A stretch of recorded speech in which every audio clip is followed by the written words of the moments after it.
में उस प्रसंग की चर्चा की गई थी। पूरे रामायण की चर्चा तो संभव नहीं थी।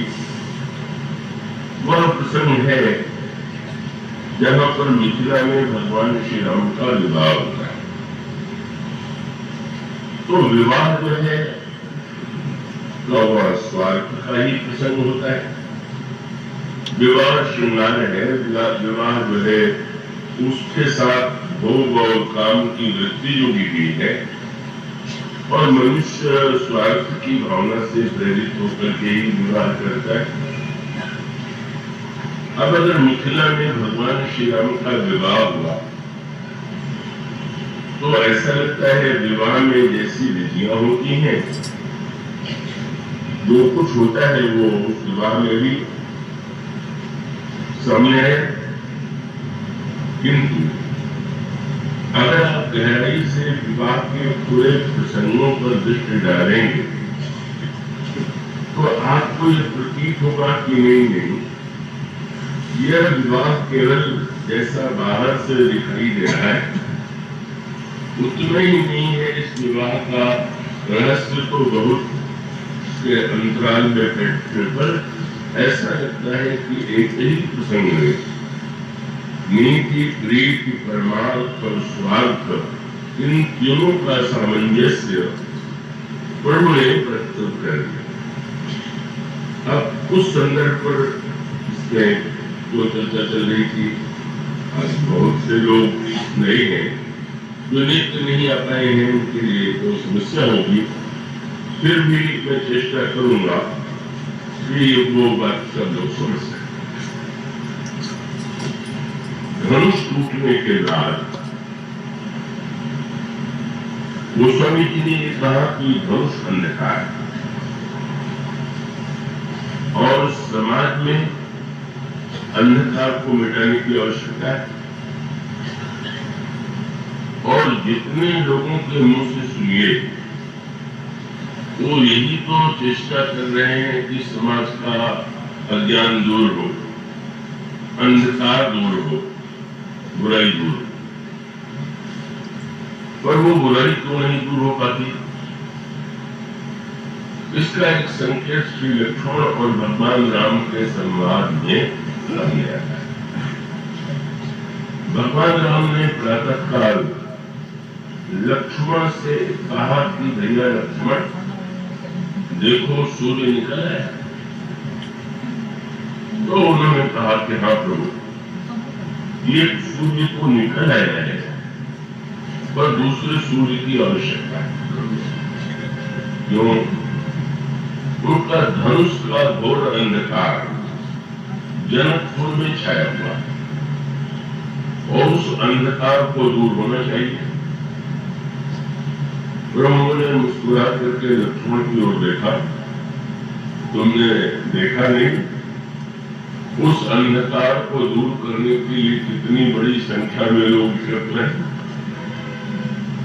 अनगिनत राजा आए हुए हैं, अनगिनत दैत्य भी आए हुए हैं और सब उस धनुष के अंधकार को ही तो दूर करना चाहते हैं। लक्ष्मण जी ने कहा कि नहीं प्रभु, इनके लिए संभव नहीं है कि ये अंधकार दूर कर सके। और उसके लिए लक्ष्मण जी ने एक दृष्टांत दिया। प्रभु, दिन में एक सूर्य उदित होता है और अंधकार दूर हो जाता है, और रात्रि के समय आकाश में देखिए तो लगता है कि प्रकाश के कितने केंद्र, सारा आकाश ही प्रकाश, तारे जो दिखाई दे रहे हैं, लगता है कि सारे आकाश में अनगिनत सारे प्रकाश लेकर के एकत्र है। पर इतना होते हुए भी रात्रि का अंधकार दूर नहीं होता। अकेला सूर्य का अंधकार दूर कर देता है। तो ये जो राजा आए हुए हैं, ये तो तारों वालों की तरह है, बहुत में तो चंद्रमा की तरह मान ले, लेकिन आपकी हुआ का सूर्य ही अंधकार दूर कर सकता है। नृप सब नखत करें उजियारी, तारिन सकन चापतम भारी। लक्ष्मण जी ने ये वाक्य कहा, इसमें संकेत क्या है? प्रश्न ये है कि दिन में एक सूर्य अंधकार क्यों दूर कर देता है और रात्र में इतने तारे और चंद्रमा मिलकर के भी अंधकार क्यों नहीं दूर कर पाते? और इसका उत्तर यही है। कविता के उत्तर के अर्थ में लीजिएगा, कहा कि सत्य उसको विज्ञान से न जोड़िएगा कि आप कह देंगे कि वो बड़े दूर हैं, उनका प्रकाश में नहीं पहुंचता, ये सब उत्तर में है। पर जो प्रेरणा हमें जीवन में इससे ले सकते हैं उसको काव्य की भाषा में कहें तो लक्ष्मण जी का तात्पर्य है कि सत्य तो ये है कि चंद्रमा और तारे भले ही वो प्रकाश लेकर के आए हो, पर इनमें से कोई सच्चे हृदय से नहीं चाहता कि अंधेरा मिट जाए। क्यों? तो वे जानते हैं कि अंधेरा मिट जाएगा तो हम चमकेंगे कहाँ, इसलिए अंधेरा भी बना रहे और हम चमकते भी। तो जब जितने प्रकाश देने वाले हैं उनको अंधकार से अधिक दूर करने की चिंता अपने को चमकाने की है, तो यही तो हम सबके जीवन कर सकते हैं। प्रत्येक व्यक्ति जो प्रकाश की बात कर रहा है वो कहीं न कहीं अपने ही अहम को, तो उसके मन में, जैसे मान लीजिए आप कोई व्यक्ति हो समस्या सुलझा रहा हो और आप उसके विरोधी हैं, तो आपको भी प्रसन्नता होनी चाहिए कि समस्या सुलझ रही, पर चिंता यह होती है कि समस्या इससे जितनी उलझे उतना अच्छा। और तब मूल सूत्र यह है कि कोई भी व्यक्ति है, बहुत ऐसा कोई व्यक्ति होगा कि जो सचमुच अंधकार को और बुराई को पूरी तरह मिटाना चाहता हो, अपने व्यक्तिगत अहंकार को अपने कोई व्यक्ति लोगों के सामने स्थापित करना चाहता है। और वो जो दृष्टि है, पर वो लक्ष्मण का तात्पर्य यही था कि महाराज जब तक ये वृत्ति बनी हुई, और ये हर जीवन के हर क्षेत्र का सत्य है, जिस क्षेत्र में भी, चाहे कोई विद्वान है, चाहे कोई डॉक्टर है, चाहे कोई वकील है, या जीवन के जितने क्षेत्र हैं उनमें हम आधे मन से बुराई से लड़ते हैं और आधे मन से बुराई को बचाए रखना चाहते हैं। डॉक्टर ये तो चाहेगा कि रोगी अच्छे हो जाए, पर डॉक्टर ये तो नहीं चाहेगा कि रोग बिल्कुल मिट जाए। तो बड़ी समस्या है। रोगी अच्छा होगा तो उसको यश मिलेगा, धन भी मिलेगा, पर बिल्कुल संसार से रोग ही मिट जाएगा तो बेचारे के लिए समस्या हो जाएगी कि उसकी आजीविका कैसे चलेगी। तो एक वो केवल कोई डॉक्टर साहब बैठो अपने लिए नहीं समझ लेंगे, तो हर क्षेत्र की बात है। एक विद्वान व्यक्ति क्या चाहेगा? एक विद्वान व्यक्ति यही चाहेगा कि लोग जो है नासमझ बने रहे, और उसके लिए जन संस्कृत साहित्य में सबकी जीविका अलग अलग होती है। भाई जो विद्वान होते हैं इनकी जीविका क्या है? बोले मूर्खों विद्या से जीविका। मूर्ख व्यक्ति जो है वही विद्वानों की जीविका है। मानो हम कहीं न कहीं इस तरह से अपने अहम से जुड़ गए हैं कि हम एक और जिस वस्तु को चाहते हैं दूसरी और दूसरी को नहीं चाहते। अभी जो सूर्य है वो निरपेक्ष है, इसलिए जब रात्र में आप आकाश की ओर देखें तो लगता है कि चंद्रमा और तारे निमंत्रण दे रहे हैं, मुझे तो देखो, मुझ में कितनी चमक। किंतु दिन में सूर्य निकलता है और आप उसकी ओर देखने की चेष्टा करें तो सूर्य कहेगा मुझे मत देखो, जाके अपना काम करो। उसका उद्देश्य आपको कर्म की दिशा में प्रेरित करना है, अपने को चिपकाना है। और उसमें भी एक तारतम्य होता है। रावण और भगवान राम की जो तुलना की गई वो इसी विचित्र अर्थों में की गई, जिसमें हनुमान जी अशोक वाटिका में जाते हैं और रावण सीता जी को अपनी ओर आकृष्ट करना चाहता है, तो रावण सीता जी से कहता है कि लंका का सारा ऐश्वर्य तुम्हारे चरणों में, और ये हमारी जितनी रानियां हैं वो तुम्हारी अनुपरी होंगी, तुम एक बार मेरी ओर जाओ। उस समय सीता जी ने रावण को जिन शब्दों में संबोधित किया वो बड़ा विचित्र शब्द। उनका सुन सुमुख कर दो, अरे जुगनू रावण, क्या तू समझता है कि कमरिनी जो है कभी जुगनू के प्रकाश में कर सकती? रावण के क्रोध की सीमा नहीं थी। मुझ जैसे प्रतापी को, जिसको सारे विश्व में प्रत्येक व्यक्ति जानता है, उसकी तुलना जुगनू से, और श्री राम की तुलना रावण को सीता जी के सारे वाक्यों में सबसे अधिक बुरा क्या है? गोस्वामी जी कहते आप ही सुनी खद्यो तो सम रावण भाव समर्थ, अपन मैं जुगनू हूं और अयोध्या का सूर्य है, ये तो बड़ा भारी मेरा अपमान। और इतना उसको बुरा लगा कि क्रोध में तलवार लेकर के चला। सीता जी ने जब रावण को जुगनू कहा तो क्या उसका अर्थ यह है कि सूर्य में प्रकाश बहुत होता है और जुगनू में कम होता है? तो सीता जी का उद्देश्य इससे बहुत आगे, और ये है कि भाई चंद्रमा में भी प्रकाश, तारों में भी प्रकाश और जुगनू में भी प्रकाश, किंतु इन चंद्रमा और तारों में कम से कम ये इच्छा तो है कि थोड़ा प्रकाश फैले, और प्रकाश के द्वारा वो मान लीजिए पूरी अंधकार नहीं मिटा पाते, फिर भी तो कोई न कोई उपकार, कोई सेवा करते हैं। और जुगनू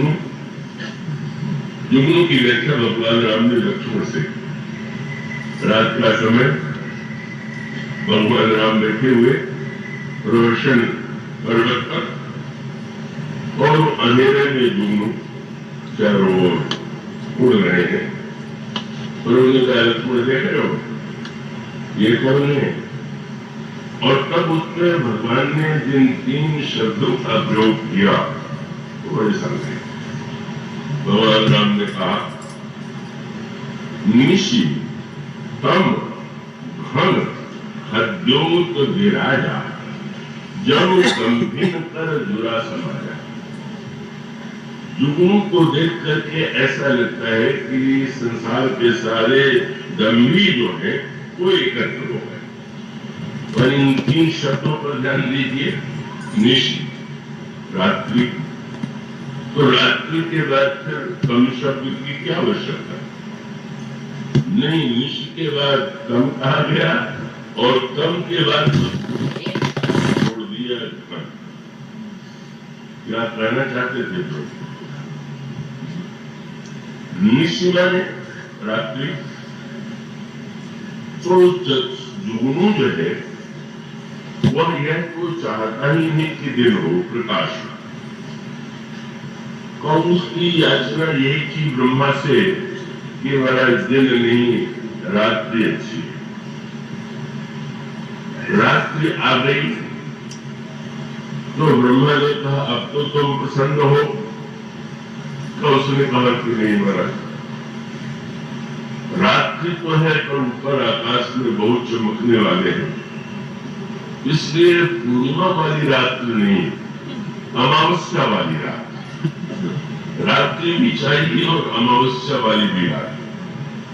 इसका अर्थ क्या है?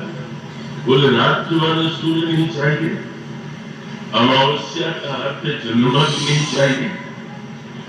ब्रह्मा ने कहा अब तो अमावस्या है, अब तुम्हारी इच्छा पूर्ण हो गई। उसने कहा नहीं महाराज, आकाश में अमावस्या की रात में भी बादल जरूर छा जाते, तो अमावस्या में चंद्रमा नहीं दिखाई दे रहा तो तारे भी दिखाई दे रहे, तो सूर्य दिखाई दे, न चंद्रमा दिखाई दे, न तारे दिखाई दे, केवल हम दिखाई दे, यही युगों की वृत्ति। तो सीता जी का तात्पर्य था कि तुम तो केवल, तुम्हारा उद्देश्य तो अपने आप को ही का प्रकाशित करना है, क्या तुम समाज को या संसार को या कोई प्रकाश कर रहे हो क्या?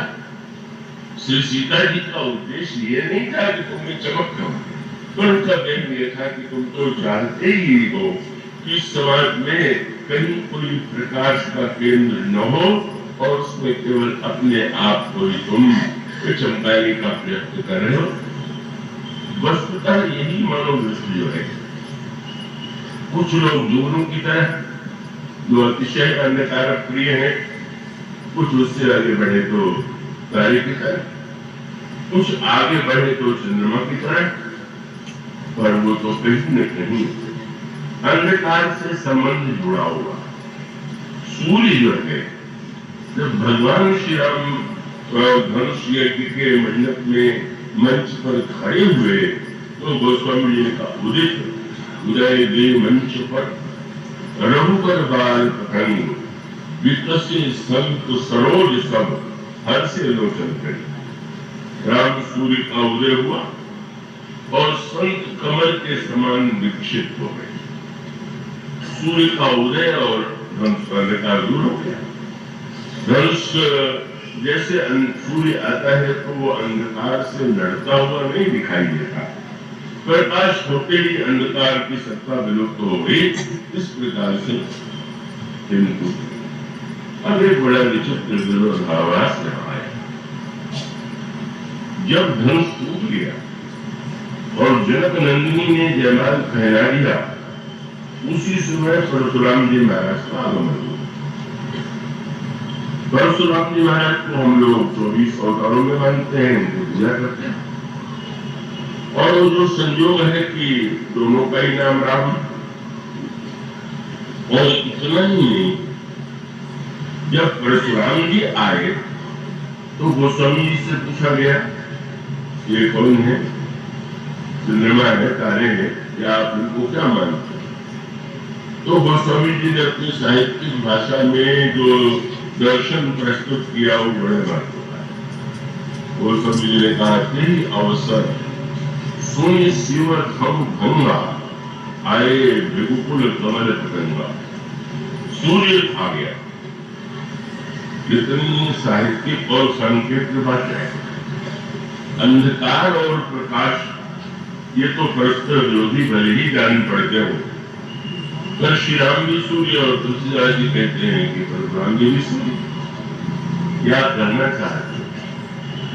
अंधकार से तो व्यक्ति बहुत घना अंधकार हो जाए तो व्यक्ति को घबराहट लगती है, पर याद रखिए, जब श्री राम के रूप में सूर्य का उदय हुआ तो गोस्वामी जी ने कहा, राम सूर्य तो है पर रघुबर बाल पतंग। जैसे कार्तिक के महीने में, अगहन के महीने में प्रातः काल सूर्य निकले, और परशुराम जी महाराज सूर्य तो है और ये जेठ के दोपहरी वाले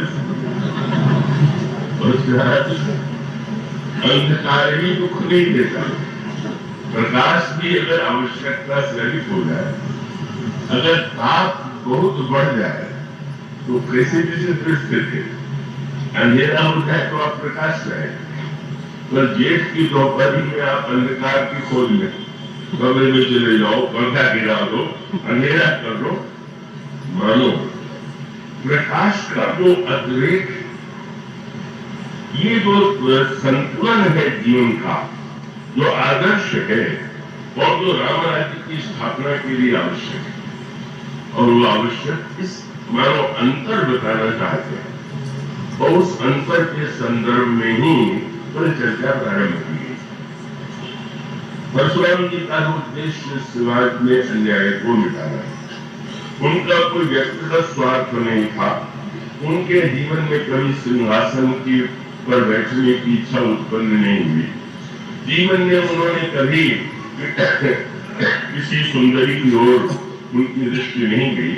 वे जीवन भर बाल ब्रह्मचारी रहे, किंतु बहुत बड़ा त्याग करने मात्र से ही व्यक्ति बहुत बड़ा त्याग करे तो वंदनीय है, पूज्य है, लेकिन क्या उतनी ही मात्र से समाज की समस्याओं का समाधान हो सकता है? कोई व्यक्ति बहुत बड़ा त्यागी हो, बहुत बड़ा त्यागी होना अपने आप में गुण है, पर इतना होते कि उतने मात्र से व्यक्ति और समाज की सारी समस्याएं दूर नहीं होती। और तब मानो ये जो दोनों की तुलना है, उस तुलना का यह संकेत है कि परशुराम जी भी तो राम थे, पर उनके समय में तो राम राज्य नहीं बना और वहीं श्री राम आए और वो राम राज्य बना।